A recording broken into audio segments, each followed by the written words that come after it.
The smell of copper and wet asphalt is something you never forget. It clings to the back of your throat, a grim reminder of life slipping through the cracks of the city. When 26-year-old nurse Kane Hayes knelt in that freezing Chicago alleyway, her hands pressing desperately against the torn throat of a dying elderly woman, she didn't see a headline. She didn't see power, and she certainly didn't see the matriarch of the most ruthless crime syndicate in the Midwest. All Kane saw was a fading heartbeat. She made a choice to save a stranger's life, unaware she had just signed a blood pact with the devil's own son. The neon sign of St. Thomas Memorial Hospital buzzed with a relentless, flickering hum, casting harsh blue shadows across the rain-slicked pavement. It was 2:14 a.m. on a Tuesday. Kane Hayes pushed through the heavy glass exit doors, the cold November wind instantly biting through her thin, faded scrub jacket. She was running on 3 hours of sleep, stale black coffee, and the terrifying knowledge that her rent was exactly 14 days past due. Kane was a registered nurse in the trauma ward, a place where the city's broken pieces washed up every night. She was good at her job. Too good, perhaps, because she felt every loss like a physical blow. But tonight had been relatively quiet until she began the 3-block trek to the dimly lit overflow parking lot where her rusted 2008 Honda Civic was parked. The rain was coming down in sheets, drowning out the ambient noise of the sirens in the distance. Kane hugged her bag to her chest, head down, walking past the narrow alleyway behind an abandoned textile factory. Then she heard it. It wasn't a scream. A scream would have been easier to ignore, easily written off as a drunken dispute. This was a wet, rattling gasp, the unmistakable sound of lungs struggling against fluid. Kane froze. Every survival instinct honed by years of living in the gritty South Side screamed at her to keep walking. But the nurse in her, the part of her that had watched her own mother die because an ambulance took 40 minutes to arrive, pivoted on her worn sneakers and stepped into the darkness. "Hello?" Kane called out, her voice trembling slightly. "Is someone there?" Near the rusted frame of a commercial dumpster, a shadow shifted. Kane pulled her phone from her pocket, activating the flashlight. The harsh white beam cut through the gloom, illuminating a scene that would forever brand itself into her memory. An elderly woman lay crumpled on the wet concrete, surrounded by a widening halo of dark, arterial blood. "Oh my God," Kane breathed, dropping to her knees, heedless of the freezing puddle soaking through her scrubs. The woman was perhaps in her late 70s. Despite the brutalization she had endured, there was an unmistakable elegance to her. Her silver hair was pinned up. Those strands had come loose, matted with blood. She wore a tailored charcoal wool coat, the expensive fabric slashed open at the side. Kane's hands moved with practiced mechanical efficiency. She assessed the damage in seconds, a severe laceration to the right side of the neck, narrowly missing the jugular, and what looked like 2 deep puncture wounds in her lower abdomen. The woman had been stabbed, left to bleed out in the trash. "Stay with me," Kane commanded, her voice dropping into the authoritative register she used in the ER. She tore off her scrub jacket, ignoring the biting cold, and bundled it into a makeshift compress, pressing it hard against the woman's neck. "My name is Kane. I'm a nurse. You're going to be okay, but I need you to keep your eyes open. Do you understand?" The elderly woman's eyelids fluttered. Her skin was ashen, her lips tinged with the blue of hypoxia. She reached up with a trembling, blood-soaked hand, her manicured fingers gripping Kane's wrist with surprising, desperate strength. "Dom," the woman whispered, blood bubbling at the corner of her lips. "Tell Dom." Save your strength, Kane said, her heart hammering against her ribs. She couldn't apply pressure to the abdomen without letting go of the neck. She needed help. With her free hand, she fumbled for her phone, dialing 911. St. Thomas Memorial, South Alley, Kane barked to the dispatcher. Elderly female, multiple stab wounds, class 1 hemorrhage. I'm applying direct pressure, but she's going into hypovolemic shock. I need a bus now. For the next 6 minutes, Kane lived in a terrifying vacuum of time. The rain pounded against her back. The woman's grip on her wrist began to slacken.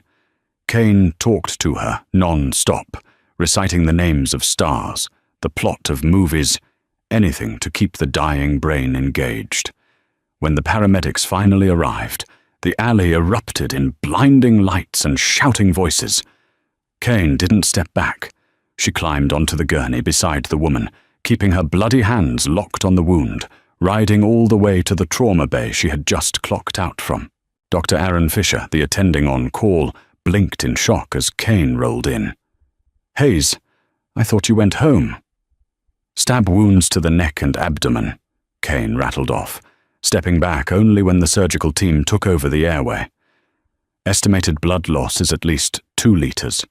No wallet, no ID." As the nurses stripped the woman's ruined clothes to prep her for emergency surgery, something fell to the tiled floor with a heavy metallic clink. Kane bent down and picked it up. It was a solid gold rosary, but instead of a traditional cross, the centerpiece was a heavily embossed, intricate crest, a roaring lion holding a severed snake. Kane wiped a smear of blood off the gold.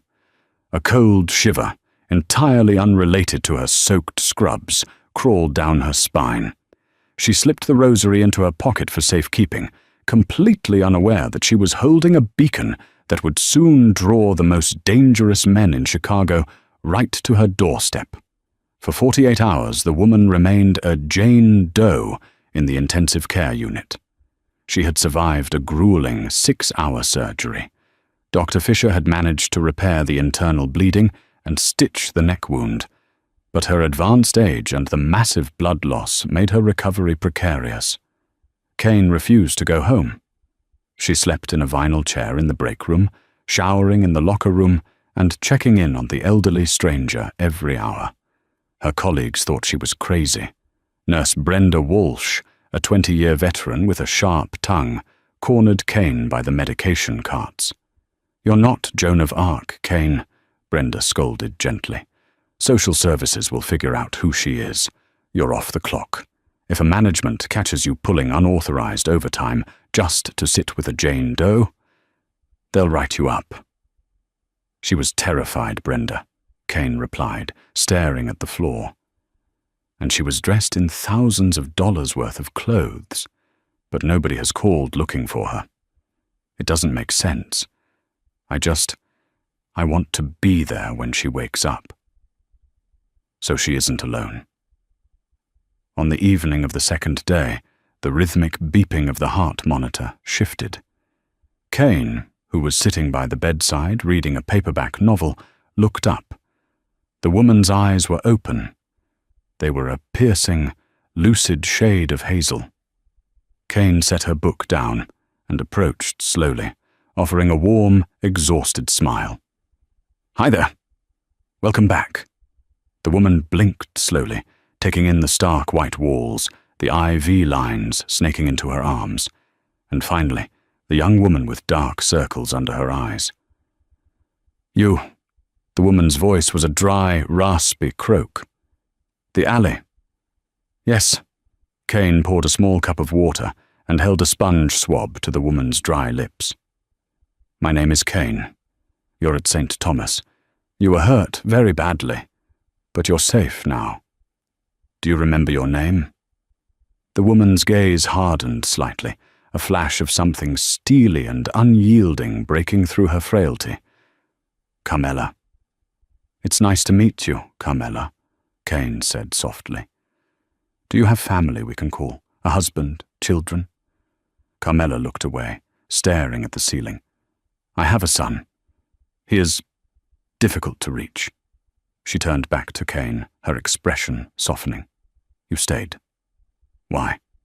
"You asked me to tell Dom something," Kane said, reaching into her pocket and placing the heavy gold rosary on the bedside table. "I figured I should stick around in case you wanted to tell him yourself." Carmela stared at the crest on the rosary. A profound sadness crossed her face, followed by a terrifying realization. "They took my phone. They left the crest. A message." She closed her eyes. "Oh, my sweet girl. You should have walked away." "What do you mean?" Kane asked, confused. Before Carmela could answer, the atmosphere in the ICU shifted violently. It wasn't a sound, but an absence of it. The usual background noise of the hospital, the chatter of nurses, the squeak of rubber soles, the rattling of carts, was abruptly silenced. Kane frowned, stepping toward the glass door of the private room. She looked out into the hallway, and her breath hitched. The nurse's station was empty. Dr. Fisher was standing with his back against the wall, his face drained of all color. Lining the hallway were 6 men in impeccably tailored dark suits.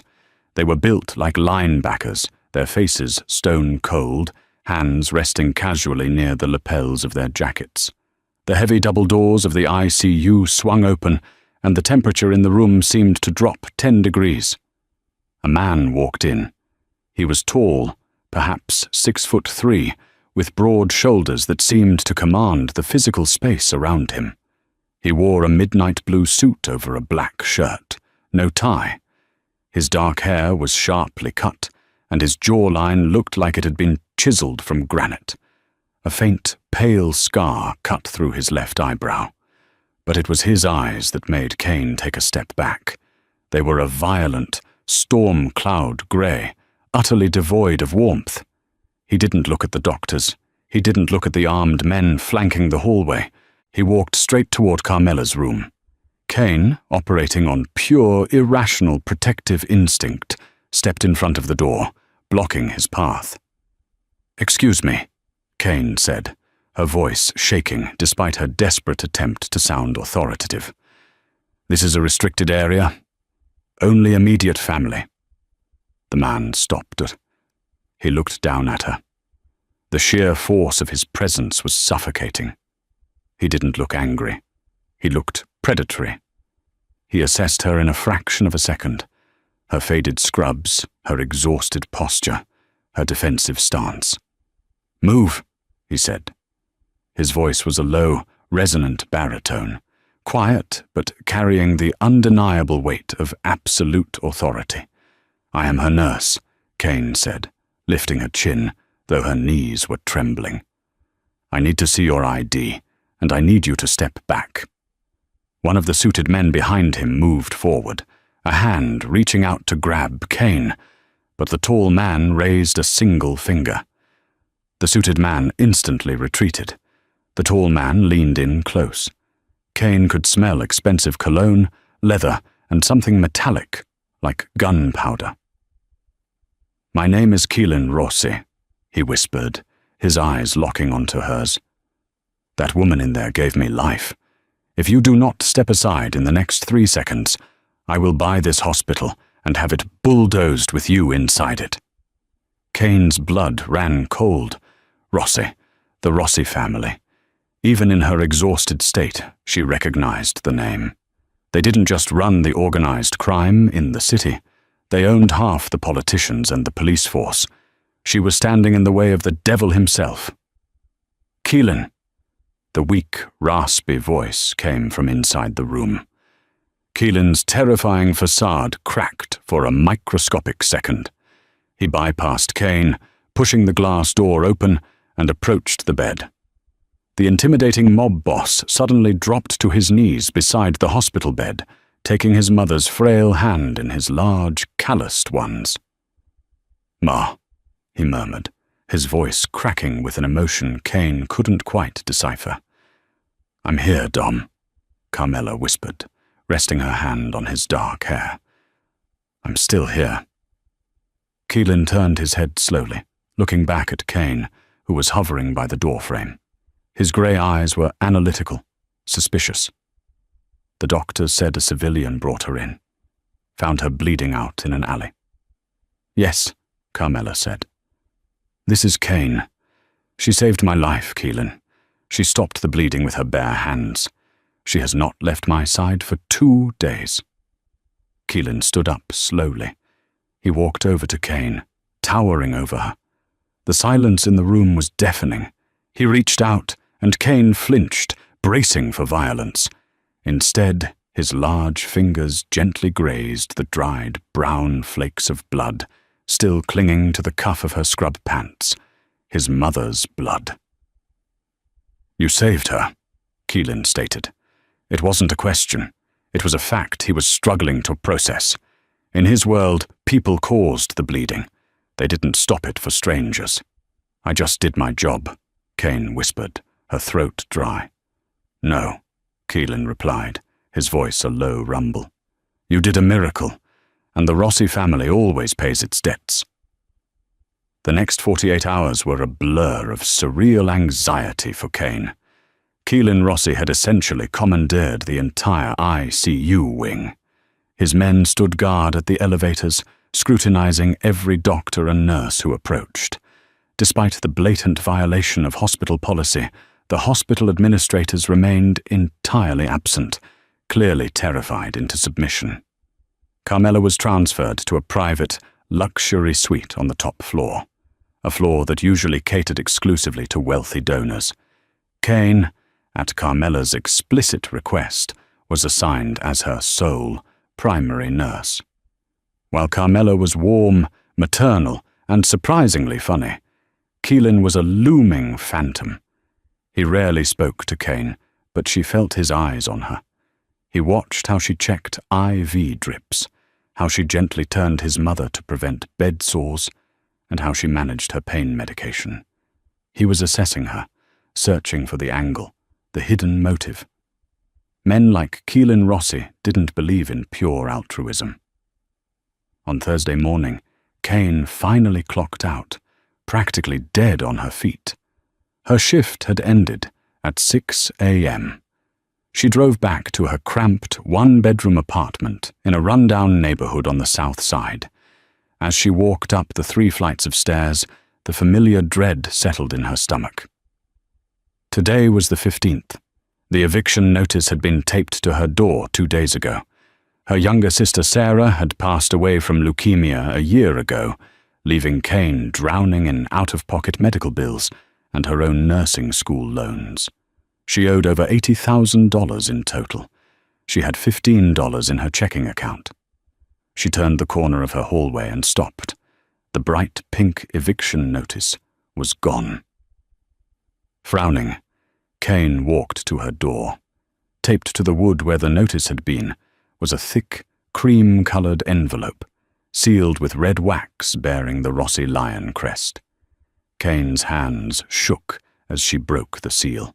Inside was a single piece of heavy cardstock with a handwritten note in sharp, elegant cursive. The debt is settled. Be ready at 8 p.m. Dr. Behind the note were 3 documents. The first was a letter from her landlord, stamped paid in full for a 12-month lease extension. The second was a zero-balance statement from her student loan servicer. The third was a hospital billing statement for Sarah's care. Balance: $0. Kane stumbled backward, hitting the opposite wall of the hallway. She slid down to the floor, staring at the papers. Over $80,000, wiped out overnight. It wasn't a gift. It was an acquisition. Keelan Rossi hadn't just paid her debt. He had bought her. Panic clawed at her throat. She couldn't accept this. This was blood money. Extortion money. She grabbed her phone and tried to call the hospital, but she didn't even know how to reach him. For the rest of the day, Kane paced her tiny apartment. At 7:55 p.m., she heard the low, guttural purr of a heavy engine outside her window. She looked down. A massive, black Cadillac Escalade with tinted windows was idling by the curb. A man in a sharp grey suit stepped out. It was one of the men from the hospital. He looked up at her window and simply nodded. With a trembling breath, Kane put on her only decent coat, grabbed her purse, and went downstairs. "Miss Hayes," the man said. He looked to be in his late 40s with a broken nose and kind, crinkling eyes. "I'm Leo. The boss sent me." "I can't take this," Kane said immediately, shoving the envelope toward him. "I appreciate it, but I didn't save his mother for money. I can't be bought." Leo didn't take the envelope. He just smiled, a sad, knowing smile. "Get in the car, Miss Hayes. Keelan Rossi doesn't take no for an answer. You'd better explain it to him yourself." The drive took 40 minutes, taking them far from the grit of the city into the sprawling, forested estates of Lake Forest. The Escalade pulled through massive wrought-iron gates, traveling down a winding driveway lined with towering oaks, until it stopped in front of a staggering, Gothic-style stone mansion. Leo led her inside, past armed guards and men speaking hushed Italian in the grand foyer. He guided her into a sprawling library that smelled of aged paper, leather, and cigar smoke. Keelan was sitting behind a massive mahogany desk. He wasn't wearing a jacket, just a white dress shirt with the sleeves rolled up, revealing forearms corded with muscle and intricate, dark tattoos that snaked beneath his cuffs. He was nursing a glass of amber liquid, staring into the roaring fireplace. "Sit," he commanded softly, not turning around. Kane remained standing. "Mr. Rossi, I brought the papers back. I will contact the bank tomorrow and tell them there was an error. I cannot accept this." Keelan finally turned. The firelight cast harsh shadows across his scarred face. He stood, slowly walking around the desk until he was inches from her. Kane held her ground, forcing herself not to step back. "You think this is charity, Kane?" he asked, his voice a dangerous murmur. "You think I give a damn about your student loans?" "Then what is it?" she shot back. "It is a retainer," Keelan said smoothly. "My mother is being discharged tomorrow. She requires round-the-clock medical care, physical therapy and monitoring.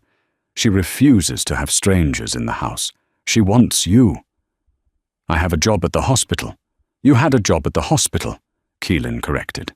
"As of an hour ago, you resigned. You work for me now." Kane's jaw dropped. "You can't do that. You can't just dictate my life." Keelan reached out, his large hand gently wrapping around her upper arm.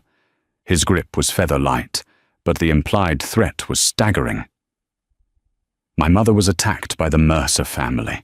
Silas Mercer ordered a hit on a 72-year-old woman to send me a message.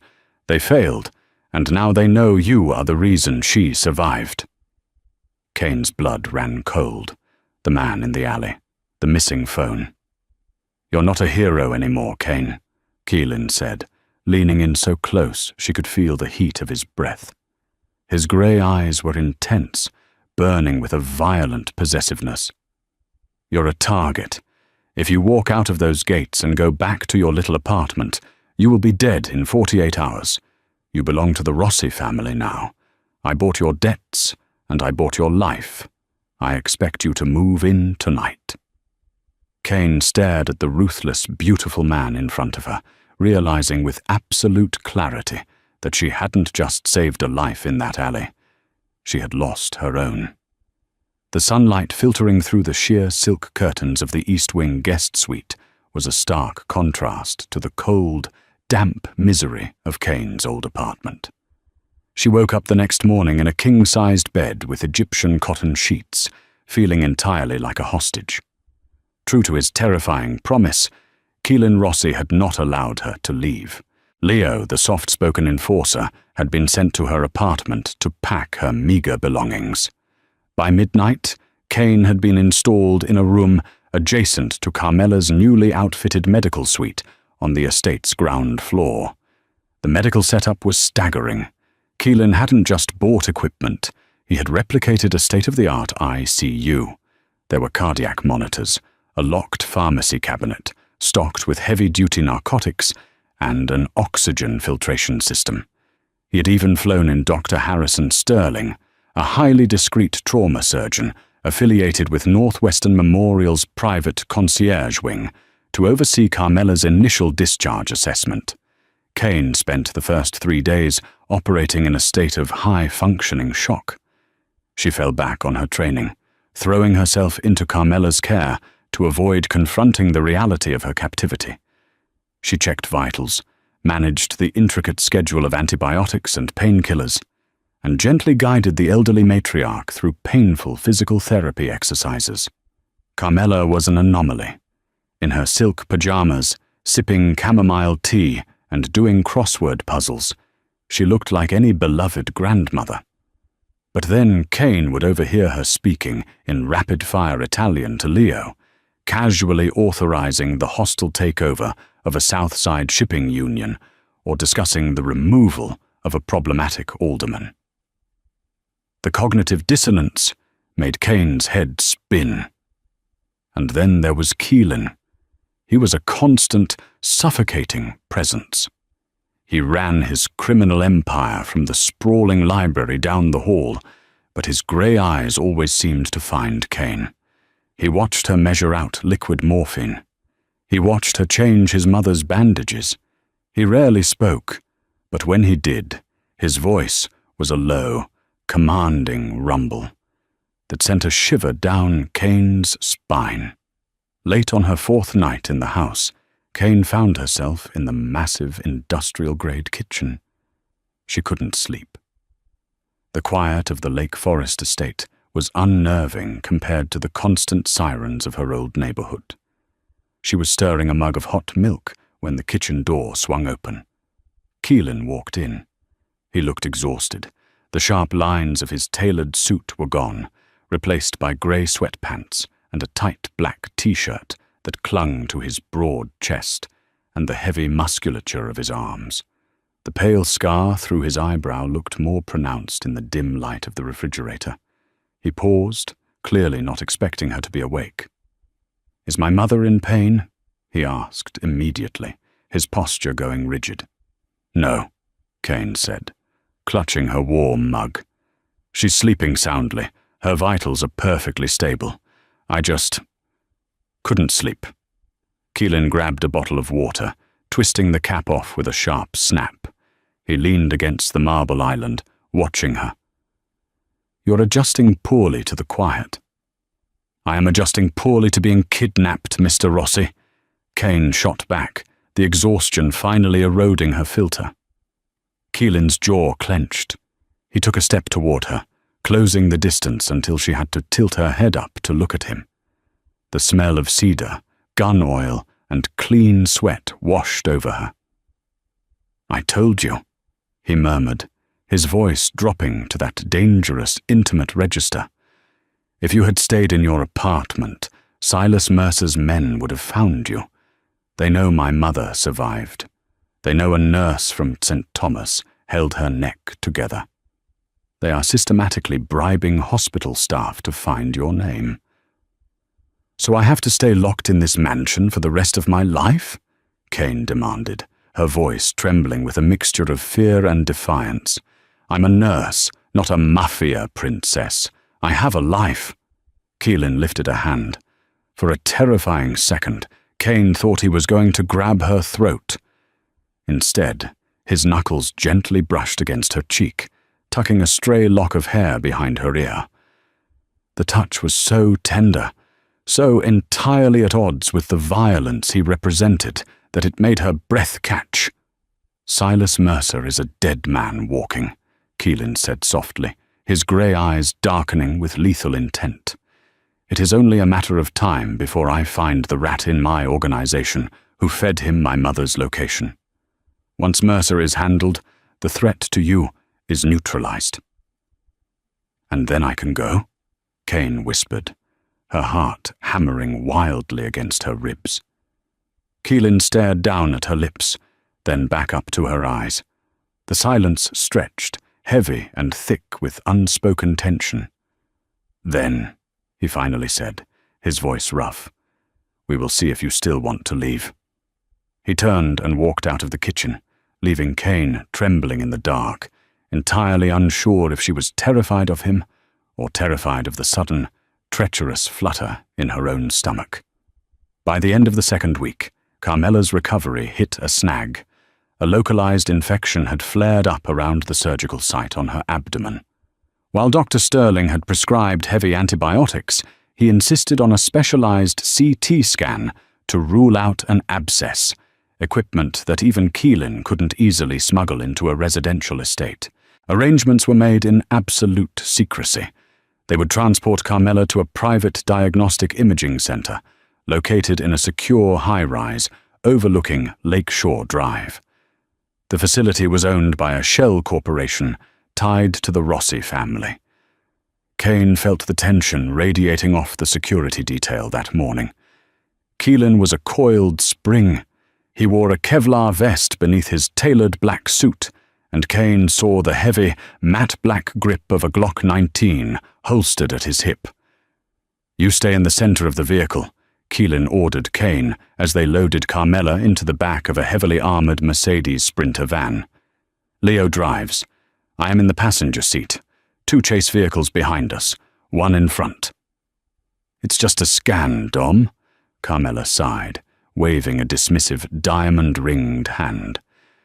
"You're giving the poor girl a heart attack." "Silas Mercer has been too quiet," Keelan replied grimly, slamming the van doors shut. The convoy moved out, weaving through the morning Chicago traffic with militaristic precision. Kane sat in the back with Carmela, constantly checking the portable IV drip, pushing the antibiotics. They were 20 minutes into the drive, passing the sweeping views of the icy waters of Lake Michigan, when the world exploded. It started with a deafening screech of tires. A massive, reinforced garbage truck suddenly swerved across 3 lanes of traffic, T-boning the lead Rossi SUV. The impact was horrific, sending the SUV flipping through the air in a shower of shattered glass and screaming metal. "Ambush! Brace!" Leo roared from the driver's seat. Before Kane could even process the words, Keelan was out of his seat. He practically dove into the back compartment, his massive body pinning Kane and his mother to the floor of the van, just as the rear doors were peppered with high-caliber automatic gunfire. The armored plating held, but the sound was like being inside a ringing bell. "Keep your head down," Keelan barked at Kane, drawing his weapon. His eyes were wide, feral, and entirely focused. The van violently swerved as Leo tried to evade, but a black Lincoln Navigator slammed into their side, pinning them against the concrete median of Lakeshore Drive.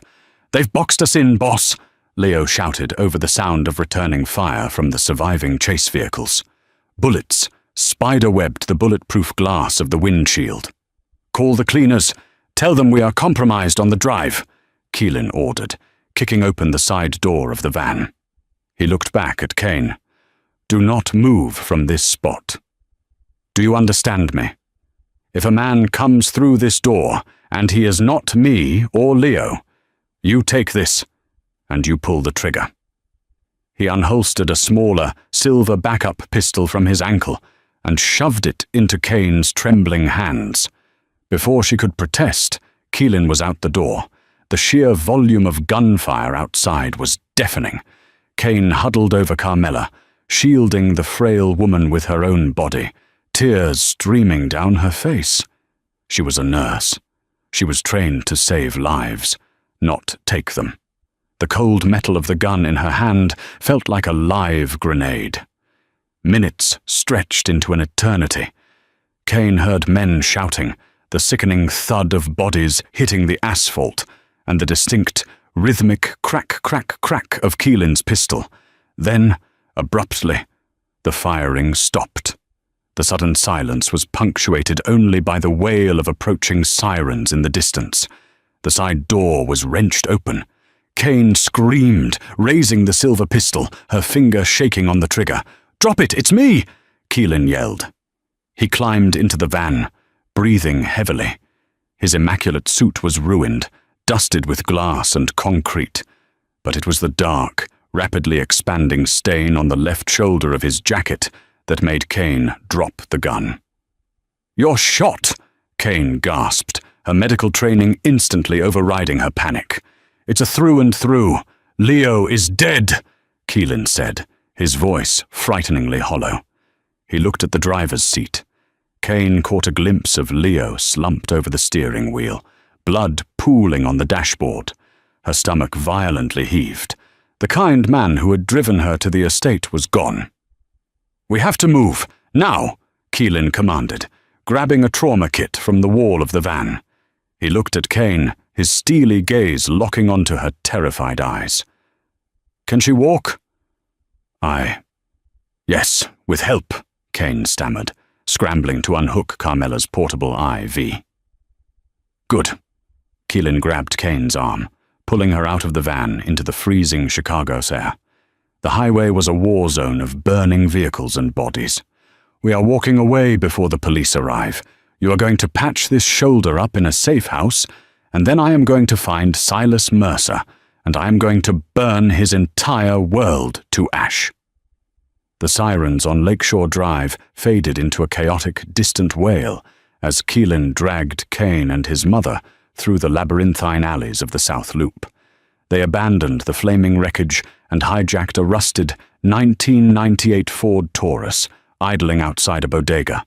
Keelan drove with one hand, his left arm hanging uselessly at his side, the dark stain on his jacket spreading with agonizing speed. 20 minutes later, they pulled into a narrow, graffiti-lined alleyway in Pilsen. The safe house was hidden above an abandoned bakery, a dusty, windowless loft completely off the grid. It smelled of stale flour and old wood.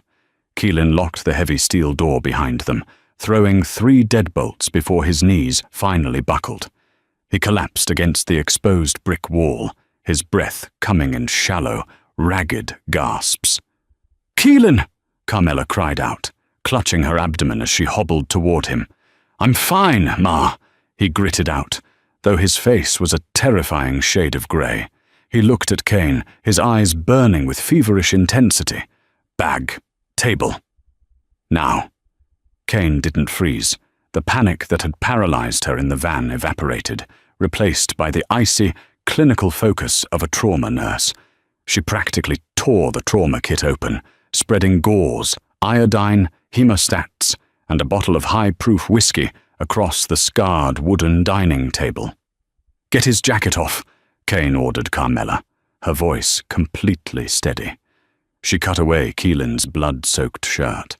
It wasn't a clean through and through, as he had claimed in the adrenaline-fueled haze of the firefight. The bullet, likely a fragmented 9mm round, was lodged deep in the muscle of his deltoid, dangerously close to the brachial artery. "I have to take it out," Kane said, looking him dead in the eye. "If I don't, you'll go into septic shock by morning. But I don't have anesthesia. I only have lidocaine spray, and it won't be enough." Keelan grabbed the bottle of whiskey, took a long, punishing swallow, and slammed it back onto the table. "Do it!" For the next 45 minutes, the dusty loft became an impromptu operating room. Kane worked with brutal efficiency. Keelan didn't scream. He locked his jaw, the veins in his neck bulging, his right hand gripping the edge of the wooden table so hard, the timber audibly splintered. When Kane finally extracted the jagged piece of lead with a sickening clink into a metal bowl, she exhaled a breath she felt she had been holding for an hour. She quickly flushed the wound with iodine and began to stitch the torn muscle and skin. As she tied off the final suture, her bloody hands finally began to tremble. She looked up and realized Keelan was watching her. Despite the agony, his grey eyes were entirely focused on her face, tracing the lines of her exhausted features. "You're shaking," he murmured, his voice a gravelly whisper. "Because I'm terrified," Kane admitted, her voice cracking. I just dug a bullet out of a mafia boss on a kitchen table. My life is a nightmare." Keelan reached up with his good hand, his fingers gently wrapping around her wrist, smearing his blood against her skin. "You are the bravest woman I have ever met, Kane Hayes." The air between them thickened, heavy and charged, but the moment was shattered by Carmela, who was sitting on a cot in the corner, staring blankly at the wall. "It was Sterling," Carmela whispered, her voice hollow. Keelan's head snapped toward his mother, his romantic vulnerability instantly evaporating, replaced by the cold, calculating aura of a predator. "What did you say?" "Dr. Sterling," Carmela repeated, looking at her son with tears in her eyes. "Before we left the house this morning, he asked me if we were taking the underground route or Lakeshore Drive. He said he needed to know for timing the MRI machine. I told him we were taking the drive. He was the only one outside the family who knew the route, Dom." The silence in the loft was deafening. Kane watched as the realization washed over Keelan. Dr. Harrison Sterling, the prestigious, untouchable concierge doctor, had sold them out to Silas Mercer. Keelan stood up. He didn't sway. The pain in his shoulder seemed completely eradicated by the sheer, unadulterated fury radiating from his pores. He walked over to a duffel bag hidden under the floorboards and pulled out a fresh, matte black assault rifle and 3 spare magazines. "Keelan, you just lost a pint of blood," Kane pleaded, stepping in front of him. "You can't go back out there." "Mercer thinks I'm dead, or at least dying," Keelan said, racking the slide of the rifle with a terrifying, mechanical finality. "He will be celebrating at his club in the Gold Coast. Sterling will be there to collect his 30 pieces of silver." He looked down at Kane, his expression softening just a fraction. He reached into his pocket and pulled out a heavy set of keys and a burner phone. "My men will be here in 10 minutes to guard you and my mother. Lock the door. If I am not back by dawn, Leo's brother will take you both to a private airstrip. There is a jet waiting to take you to Sicily." "Keelan, please," Kane whispered, realizing with a sickening jolt that she didn't want him to leave. The monster had become her protector. He leaned down and pressed a hard, searing kiss to her forehead. "I told you, Kane, the Rossi family always pays its debts, and Silas Mercer owes me for my mother's blood, and for Leo's." The rain in Pilsen didn't stop. It battered the frosted, wire mesh windows of the abandoned bakery safehouse like a barrage of tiny fists, a relentless drumbeat to the longest night of Kane Hayes' life. She paced the length of the dusty floorboards, the adrenaline that had fueled her makeshift surgery on Keelan now evaporating into a cold, hollow dread. Outside the heavy steel door, the Rossi enforcers stood in absolute, terrifying silence. Among them was Matteo, the younger brother of Leo, the man who had died driving their van. The grief in the air was palpable, heavy enough to choke on. In the corner of the dim room, Carmela sat perfectly still on a canvas cot.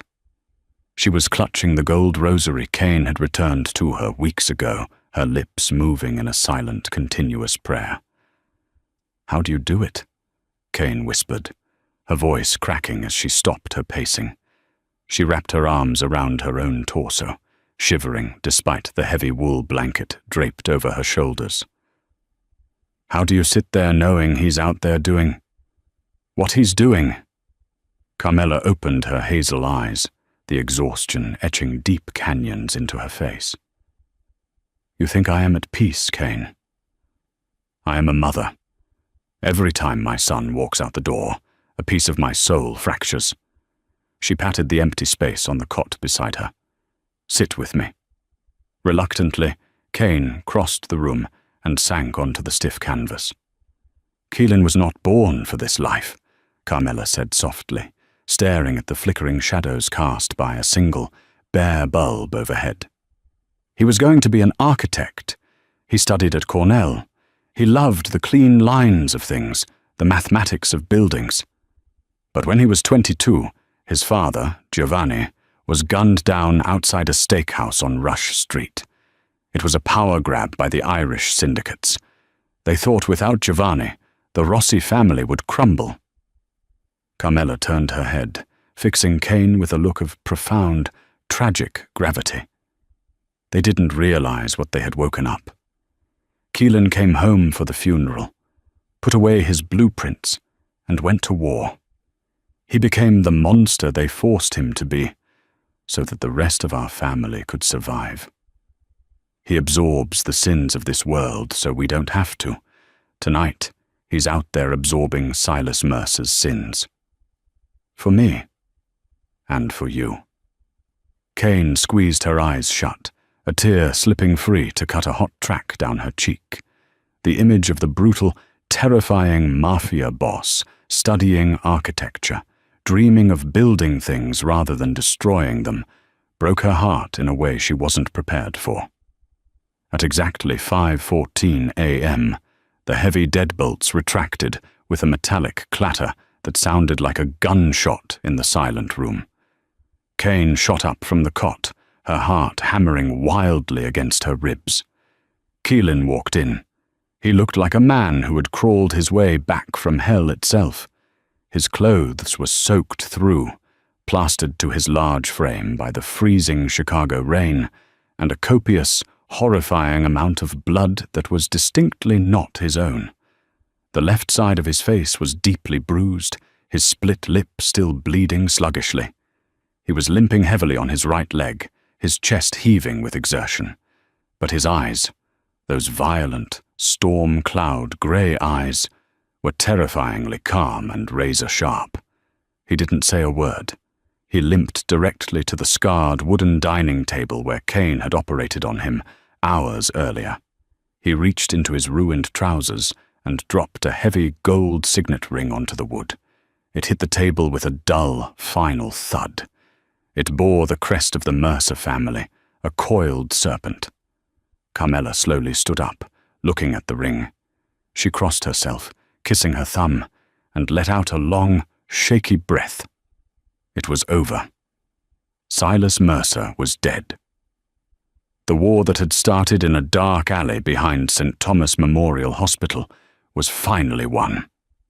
Keelan swayed slightly, his hand gripping the edge of the table to steady himself. Instantly, the nurse in Kane overrode the terrified civilian. She grabbed a clean towel and a basin of warm water she had kept ready. She stepped right up to him, entirely ignoring the aura of fresh death that clung to him. She gently took his face in her hands, using the damp towel to wipe the blood and grime from his cheekbones and his split lip. Keelan's breath hitched. His massive hands hovered in the air for a second before he gripped her hips, grounding himself in her warmth. He closed his eyes, leaning his forehead against hers. For a fleeting, microscopic second, the untouchable king of Chicago simply let himself be held by the woman who had saved his mother. The following 3 weeks were a masterclass in psychological torture for Kane. With Silas Mercer eliminated, the Rossi empire quietly and ruthlessly absorbed the remnants of the rival organization. The Chicago Tribune's front pages were dominated by headlines of unprecedented gangland restructuring and mysterious disappearances. The police, heavily influenced by Rossi payrolls, ruled the Lakeshore Drive shootout a tragic escalation between anonymous factions. Dr. Harrison Sterling was reported as a missing person. His luxury sedan was found abandoned, with the keys still in the ignition near the Navy Pier. Kane and Carmela were swiftly moved back to the sprawling Lake Forest estate. A new, intensely vetted medical team, led by a tight-lipped private physician named Dr. Arthur Pendleton, was brought in to oversee Carmela's final stages of recovery. As Carmela grew stronger, Keelan became a ghost. He entirely avoided Kane. He locked himself in his study for days, conducting relentless meetings with his capos. When they did cross paths in the grand hallways, he would offer a curt nod, his eyes flat and unreadable, before moving past her. The sudden, freezing distance stung worse than his initial hostility. Kane felt used, a temporary tool that had served its purpose, and was now being politely ignored until she could be discarded. On a Tuesday evening, exactly 1 month after she had knelt in that blood-soaked alleyway, the summons finally came. Matteo knocked softly on her bedroom door, his face solemn. "The boss wants to see you in the library, Miss Hayes."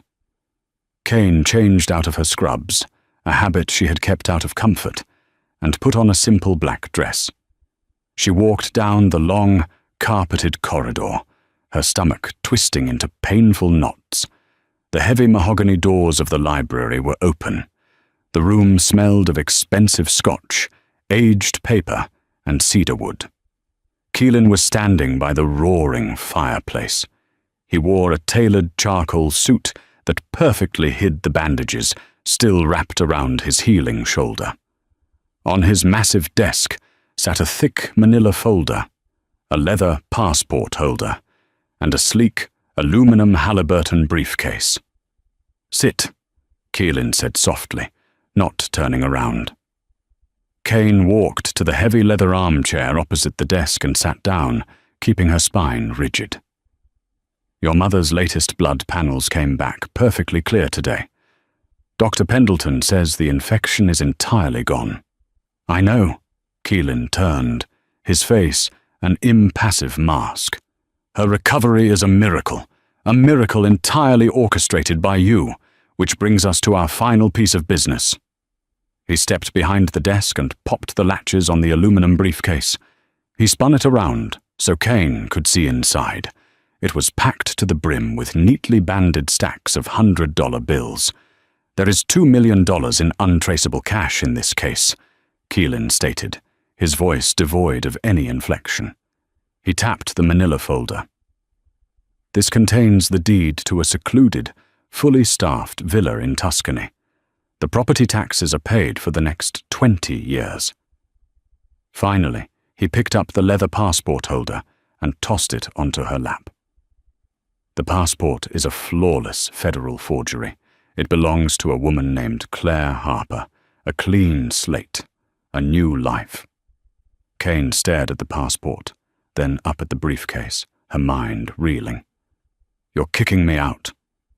"I'm freeing you, Kane," Keelan corrected, his jaw tightening. He leaned his knuckles on the desk, leaning toward her. "The men who targeted you are dead, but the Rossi name is a lightning rod. If you stay in Chicago, if you stay connected to this family, you will always be a target. Your services as a nurse are no longer required here. It is time for you to disappear and live the life you deserve." "You don't get to decide what life I deserve," Kane shot back, her voice trembling with a sudden surging anger. She tossed the passport back onto the desk. "You think you can just buy me off? Pay your debt and wipe your hands clean?" "This isn't about a debt," Keelan roared, the sudden explosion of volume rattling the crystal glasses on his bar cart. He rounded the desk, closing the distance between them until he was looming over her chair. The cold mask had finally cracked, revealing the desperate, terrified man beneath. "You are a healer. You bring light into rooms just by breathing. I am a butcher, Kane. My hands are stained permanently red. If you stay anywhere near me, I will eventually drag you down into the dark. I cannot ruin you." Kane stood up, refusing to cower. She was inches from him, her chin tilted up to meet his stormy gaze. "I grew up on the South Side, Keelan. I've been drowning in debt, working 80-hour weeks, watching good people die because they couldn't afford medicine. I was already in the dark." She reached down, picked up the pristine, forged passport from the desk, and looked him dead in the eye. With a deliberate, slow, and agonizingly loud tearing sound, she ripped the booklet entirely in half, dropping the ruined pieces onto the $2 million in the briefcase. Keelan stared at the torn passport, his breath hitching. "What the hell are you doing? I don't want a villa in Tuscany," Kane said, her voice dropping to a fierce, unwavering whisper. She slammed the briefcase shut. "And I don't want to be Claire Harper." She stepped even closer, pressing her palms flat against the solid wall of his chest. She could feel the erratic, heavy thudding of his heart beneath the silk of his shirt. "You think you're nothing but a monster," Kane said, searching his eyes. "But I watched you drop to your knees in a hospital and cry for your mother. I watched you take a bullet for me. You protect the people you love with a ferocity that most people spend their entire lives searching for. I'm not afraid of you, Keelan. I'm afraid of leaving you." Keelan's hands came up, hovering over her shoulders, visibly shaking. The formidable, terrifying mob boss, completely shattered under the weight of her unconditional acceptance. "Kane, if you stay, there is no going back. This life, it is paranoia and blood and violence. It will change you." "Then let it change me," Kane challenged, her eyes shining with unshed tears. "I saved your mother's life. I saved your life. You owe me a debt, Keelan Rossi, and I am collecting it now." A ragged, desperate breath escaped Keelan's lips. He finally gave in. He wrapped his massive arms around her, pulling her flush against his body with a crushing, possessive strength. He buried his face in the crook of her neck, inhaling the scent of her like a drowning man finding oxygen. "I am yours," Keelan swore fiercely against her skin, his voice thick with raw devotion and a dark, unbreakable vow. "Until the day I die, and whatever comes after, I am yours." Kane closed her eyes, wrapping her arms around his waist. She had knelt in a freezing, wet alleyway to save a dying stranger, completely unaware she was walking into a war zone. But standing there, anchored in the arms of the devil himself, she realized she hadn't lost her life at all. For the first time, she had finally found it. The story of Kane Hayes proves that destiny rarely announces itself with trumpets. It usually arrives in the dead of night, disguised as a desperate choice. A single act of profound empathy, kneeling in the freezing rain to compress the wounds of a dying stranger, ripped an ordinary nurse from her mundane struggles and thrust her into the epicenter of a violent, unforgiving empire. In saving Carmela Rossi, Kane didn't just alter the power dynamics of Chicago's underworld. She unlocked the humanity in a man who had long surrendered to the darkness.